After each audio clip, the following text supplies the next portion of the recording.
Hey guys, welcome back to the vlog. This was a little bit of a special week for me. I had a vlog watcher who lives in Texas come out to California. He's made this pilgrimage, this is the third time I believe, every year. And he comes, plays poker with me, and we go out and have a good time. And I just want to say thanks to Mike for coming out and making the trip. And I hope to get back to Texas someday soon and play some cards out there. For this session, or several sessions, this is the week that was. Capital Casino bought in for $500 in the 1-3 game. Good games this week. Lots of action. And ran good in some spots and not great in others, but I guess you're going to find that out in just a second. So sit back, relax, enjoy. Here it comes. First interesting hand. We have a limper from middle position. I have Queen 10 offsuit. Not a great hand, but it's good enough to try to isolate the limper. Raise to 15, get called by both blinds and the limper to see a flop of Queen 7-6 with 2 clubs. Not a bad flop for Queen 10, but my opponent leads for $25.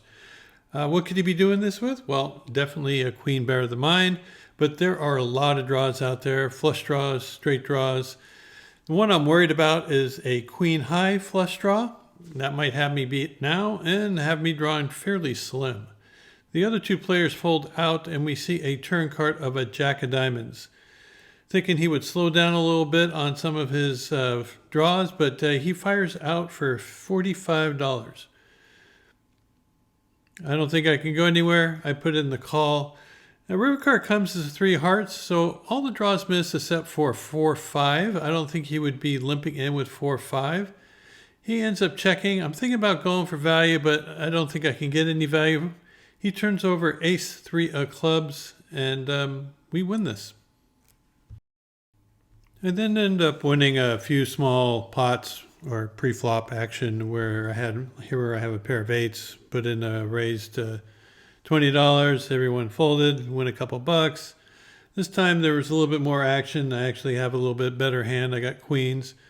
Put in raise to $35 and everyone folded. I pick up ace king on the button. There were 3 limpers in front of me. I'm going to raise to $25. I'll be happy just to take it down, but if someone wants to play, they're going to have to put some chips in.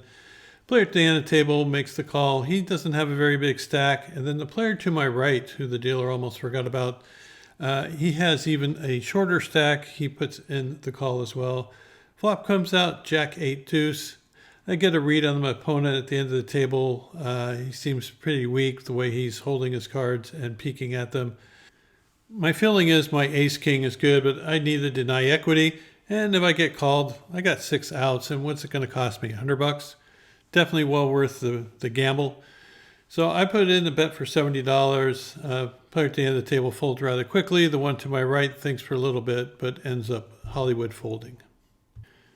Here I have another opportunity to steal some limpers' money. They put in the limps, I put in the raise, and they all fold. So picking up little small pots here and there. Here I'm in the small blind with pocket 8s. There were a bunch of limpers. I decided just to limp along. I don't want to be raising out of position against players with unknown ranges.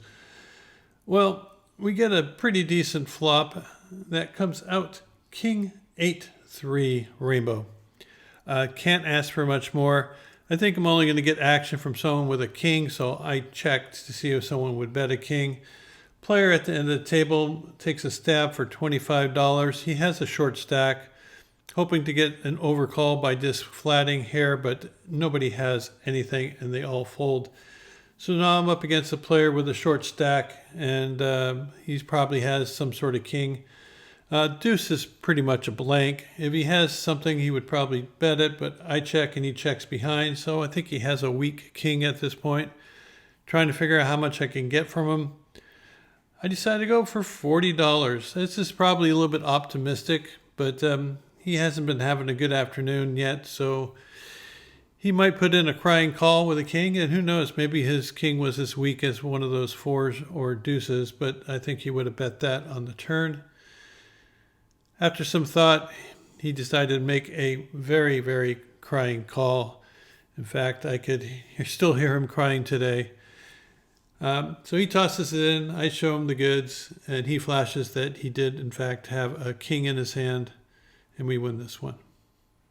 No more excitement on day one, but day two started off with a pair of sevens, a bunch of limpers. I raised to $20 with my sevens, get 4 callers, and the flop comes Queen, Jack, 9. Needless to say, I just fold this hand. Well, the game has been kind of passive, so I decided to be a little bit more aggressive. Here I have ace 7 hearts in the +1 position. Open for a raise to $15. I get a call from the player in the middle of the table and one from the end of the table on the button. Both of them have a short stack, so I have to be careful with my sizing. But we head off to a flop of 9-3-3 with 2 diamonds. Don't think anyone has a 3. Someone might have a 9. Most likely they have some sort of flush draw they call. I bet $25. Player in the middle of the table thinks for a while. He later told me that he had ace high and thought I was out of line and considered just shoving at that point. That could have saved me a lot of headaches. I get a call from the player at the end of the table, and now we see a 3 of hearts. He only has a little over $100 left in front of him, if that. I decided to bet 70. My idea is to get all those flush draws to fold. If he has a 9, oh well, he caught me. He puts the money all in. I snap call, of course, hoping for a 3 or an ace. River card comes is the ace of diamonds. What a beautiful card. He turns over pocket jacks, and I sheepishly show my ace and win a pot I shouldn't have. All right, this hand there's a $6 straddle. Player opens for 22, gets called from another player who's fairly conservative for the 22. I think they're both kind of weak. I don't think they have anything super strong. So I'm going to put a raise in, and I make it $80 from the small blind. Now, you guys can't see my hand. That's because it didn't even look at my cards. I decided just to make this play as is and see what happens.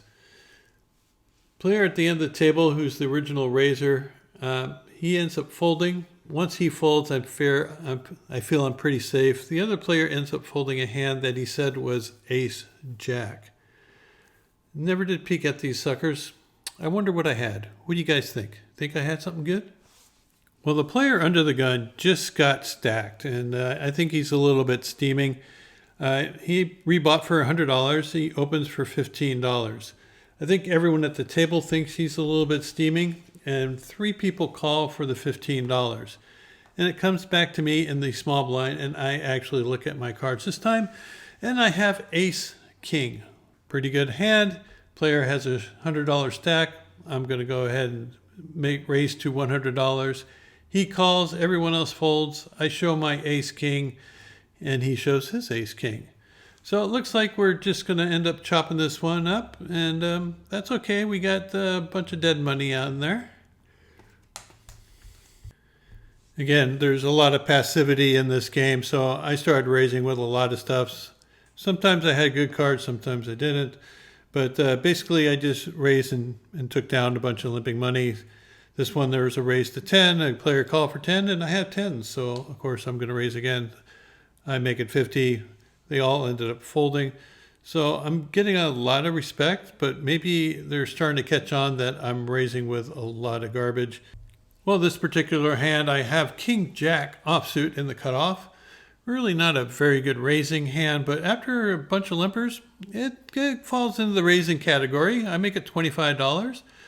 First player puts in the call. The next player says, well, now I'm getting a better price, and pretty soon I have 5 players seeing the flop with $130 in the center. Well, if you're going to raise with garbage, you might as well get a pretty good garbage flop. This one was Jack 6-4 with 2 clubs. Again, it's kind of a draw heavy for middle of the road cards. Lots of flush draws, possible straight draws. But everyone checks to me. I don't think anyone has ace jack at this point. Someone might have a set of 4s or 6s. I'm going to fire at this. I decide to bet $60. First couple players fold, and then it comes around to a very good reg player who is very capable of making moves, but very capable of getting paid in full when he flops a good hand also. He shoves all in for 278. I was trying to determine whether he would be doing this with a set or whether this is surely like a draw kind of hand. I do not have the jack of clubs, so he could possibly have a jack of clubs with a flush draw. He could possibly have just a flush draw and is trying to get me to fold my equity. He could have pocket sixes or pocket fours. It's even possible he has a hand like 5-7 or 6-4. It's kind of a tough situation, but I already got $60 in there, and it's cost me another $220 to call. That's a pretty good price for me. I just have to be good about a third of the time, and I think I am. I think right now top pair with a decent kicker is ahead of all his drawing range. I don't think I'll ever be ahead of pocket sixes or fours, but how often does he have that in this situation? I really don't think he would jam on the flop with it. So I'm going to call it off. I mean, he can have a lot of equity. We see a run out of a 2 of spades and a queen of hearts. Well, the all-in player said he missed, and he's kind of someone I socialize with, and I know he wouldn't be jerking me around. So I give him the common courtesy of not having to show his hand. He is having a very rough day, and I think it's kind of rude sometimes to rub that in. But I really should wait, especially for the vlog, so you guys can see the cards that he's playing. Most likely it was some sort of combo draw, and he bricked out. Well, that was day 2. Day 3 starts off with pocket aces. I raised to 15 and get no action. Well, I won $4. I'm $4 ahead right now. But that brings us to this hand. Well, I'm on the button with 10-9 suited. I like that kind of hand. Game's been playing a little bit slow. Player opens for $12 after some limpers. I call, and so do 2 of the limpers. So we see a flop with $49 in the center. That comes Queen, Jack, 5 with 2 clubs and a spade. So I flop an open-ender. I got position on the player who's leading into me. I think a straight would be good here. And I have some equity with a backdoor flush draw. And I might be able to represent a club draw if it's mandatory. So I call the $22. The other players end up folding out. And the 2 of us are going to see a turn card, which comes the 6 of spades. Well, now I got a straight draw and a flush draw and a bluff draw. Pretty good combination. My opponent leads again, this time for $36. Getting a really good price. I thought about just bluff shoving right here, but he doesn't have a very deep stack. He has a little over $100 remaining. I think he would probably call off with top pair on that board. So I just make the call, and we see a 5 of clubs on the river. Well, my straight didn't get there, my flush didn't get there, but my bluff draw did. And so when he checks, I bet $100. He snaps it off. I muck my hand. And yeah, I guess that didn't work out. So we're stuck. Well, here I raise with ace-10 suited from +1 position.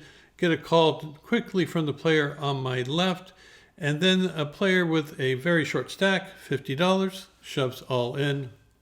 I could try to isolate him, but player next to me has been playing a few hands, and I kind of want to play hands against him. So I just call, hoping that he overcalls, which he does. So we got $154 in the middle and a dried side pot to work with. Ace 6-4 with 1 spade. Pretty good flop for me. I'm going to check my range to this player, see if he takes a stab at it. He goes all in for his $94. Of course, I am not going to be going anywhere. I got top pair, a decent kicker, and of course, I got a backdoor flush draw. So once the dealer gets the count, I go ahead and count out $94 and slide it on in. And we get to see a run out, which comes a 9 of spades, flush draw for me, and a 4 of diamonds. I brick out. He has ace-10. I have ace-10, and the player who went all in had pocket tens. Well, after this hand, an end seat became open, so I moved to the other end of the table and picked up pocket jacks immediately. Of course, I'm going to be raising with this after one player limps in. I make it 15. Only the player that limped puts in the call. And we see a beautiful flop that comes 3 deuce deuce with 2 clubs. So my opponent probably doesn't have anything. He checks. I bet 15. He makes a quick call. Makes me feel he either has a flush draw or a medium-sized pocket pair. A 7 comes on the turn. I'm going, well, I'm going to get, some value from both those hands. I bet for $40. He makes a very quick call, just looking for no club on the end, and we get the 6 of spades. Well, he has maybe a little over $100 remaining. I'm going to go ahead and put them all in. He makes a very quick call. I show my jacks. He tells me later that he had tens. So he was a little trappy, and he trapped himself. Here I have ace 10 in the big blind. There were 3 limpers, and of course I'm going to try to just take it down here. I raise to $30. I get 1 caller from the player in the middle of the table. He's been fairly active. 2 of us are head off to a flop that comes ace 10 5 with 2 spades. A little bit dangerous, but I decided to check it, see if he'd take a stab if he had an ace. He checked back, and we saw the jack of clubs. Can't be checking this one. I got to be betting. I bet $50. He puts in a very quick call. So I think I still have the best hand by far. 7 of hearts comes on the end. If he called me that quick, he's going to call this. So I go ahead and I stick it all in. He calls. I show him ace 10. He flashes that he did have an ace in his hand, and we win another one. There was a limp for $3. My friend from Texas raises to 15. Gets 2 callers for the 15. I got queen 8 of diamonds on the button, multi-way. This plays well multi-way. Make a lot of flushes, some straights, and who knows, maybe something else. I put in the call, and we're going to go 5 ways to the flop with 79 in the pot. And the flop comes out above average, you might say. Queen 8 with 2 clubs. What more can you ask for? Well, I guess you can ask for someone leading into you for $25. Yeah, that's pretty good. But it's even better when the next person raises to $50. Now, the player raising, I think, always has a queen in this spot. I'm just going to put in the call, see what the initial bettor does. Well, most likely he's going to get out of the way, which he does. The player who I believe has a queen has about 200 and change in his stack, so I'm not really worried about the chips getting in. The king of spades on the turn is not my favorite card, of course, because now king queen has me beat. But after some thought, he says, I'm just going to go all in, and I think he knows that I probably have a queen. I guess I could have a hand like 9-10 of clubs or jack 10 of clubs. But I snap call, tell him I have a full house. I show it to him. He did, in fact, have a queen with a jack kicker. Well, needless to say, I've been running pretty hot in the seat. And here I have ace 9 of hearts. There's a limper in front of me. I race to $15. I get a couple callers for the $15. In fact, I believe I got 3 callers for the $15. Comes back around to the under the gun player who has about a $500 stack, and he raises to $110. The old limp re-raise. Well, my hand is not good enough to call a limp re-raise of this size. Most likely he has kings or queens, since I don't think he has aces because I have an ace in my hand. But I really, really wanted to see how this hand turned out because I have that gut feeling that ace 9 is going to end up being the winner. Luckily enough, the other 2 players at the end of the table who don't have very big stacks decided that they're going to gamble with their hands. And they go ahead and shove all in. And it turns out that they're going to go 3 ways to a flop. And I'm expecting to flop a flush, but no, the flop, there's not a single heart out there. It's just there are a 9, a 9, and a 6, a 3, and a 4. So I would have flopped 3 9s, would have won a huge pot because the player who won it, of course, has pocket kings. So it's the correct laydown. No grumps and grumbles there, but sometimes you just know when it's coming.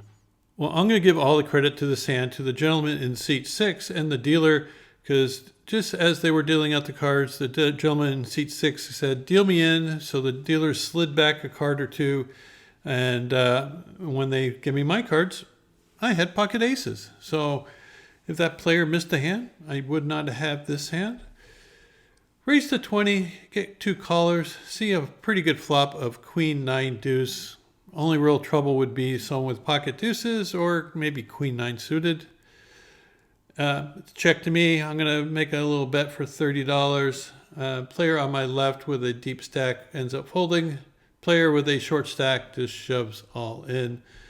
Of course, I'm not going to be going anywhere. It's $26 more. I put in the call. He flips over that he had queen 10 suited, so he has a backdoor straight and flush draw, but misses all those. Just a pair of queens I need to beat, and aces beats queens. I did play for a little while longer, but nothing too exciting happened after that. For the week, we ended up winning $16.50, which is a nice break from all the break-even and losing weeks.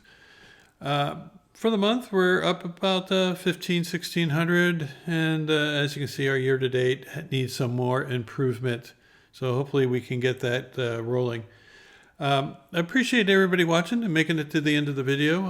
I love your support, and once again, thanks for Mike for coming out from Texas and visiting. He ended up taking my wife and I out for a nice dinner, and we really enjoyed it, and thank him. He was very appreciated. He followed some investment advice from some YouTube vlogger out there. I'm not going to say any names, but he was very thankful to that vlogger, and he was also thankful for being hosted at Capital Casino and hanging out with me and my beautiful wife. And it was a pleasure having him, and I look forward to seeing him again next year at this time, or maybe I'll make a trip to Texas. So until next time, good luck at the tables, and we'll see you back here soon.